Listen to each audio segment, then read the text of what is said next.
सारा राज्य पालन करुच्ची पंडित नीलमणि विद्यारत्नकर जन्म जयंती जे कि ओडिया भाषा साहित्यर जड़े स्रष्टा जे कि ओडिया भाषा को नहीं आज परिचित।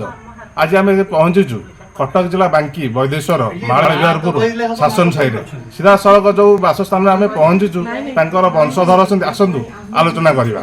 सहित। मिश्र नीलमणि विद्यारत्नकर नातुणी बहु आज जन्मदिन किंतु सी अवहेलित अवस्था अच्छा कहीं आज दिन में कहीं आसी फूलमाला देकर जाइंट किंतु छातटे ना अवयव सब भी भंगी रुझी गला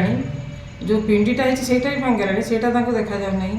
तापर छात भी उपरे ना सेटा भी सी प्रशासन करने चेष्टा करना खाली आज दिन में मन पकाउछंती अन्य दिन में सी अवहेलित अवस्था अच्छा से मलमूत्र त्याग कर पशु पक्षी मैंने मलमूत्र त्याग कर फूलमाला दे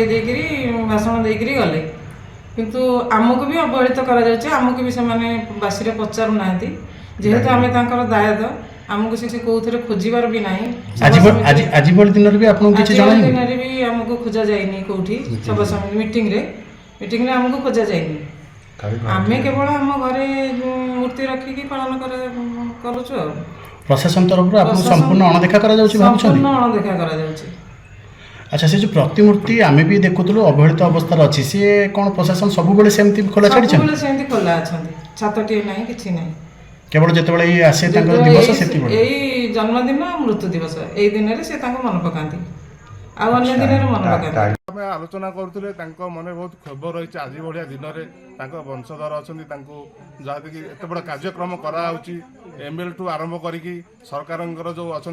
कर्मचारी मैंने आसिक पालन करके अंचल जाऊँच किंतु वंशधर को मानने निमंत्रण टे ना आ जो प्रतिमूर्ति रखा प्रतिमूर्ति केवल जो दिन जन्म जयंती हुए से दिन ही मन पकाती से दिन ही फूलमाला टे पकईकी पूजा अर्चना कर भाषण बाजी कर जाती कि से प्रतिमूर्ति उपर ना अच्छी छात अच्छी अन्य दिन मानक देखिए पाराठू काऊ पर्यंत समस्ते मलत्याग करती मन जो वंशधर अच्छा मन बहुत क्षोभ रही आगू देखार अच्छी प्रशासन राज्य सरकार केबे पंडित नीलमणि विद्यारत्नकर भल प्रतिमूर्ति कर छातटे कर वंशधर को ठीक उपयुक्त सम्मान दौर। कटक जिला प्रतिनिधि राजेश कुमार साहू रिपोर्ट कोणार्क लाइव।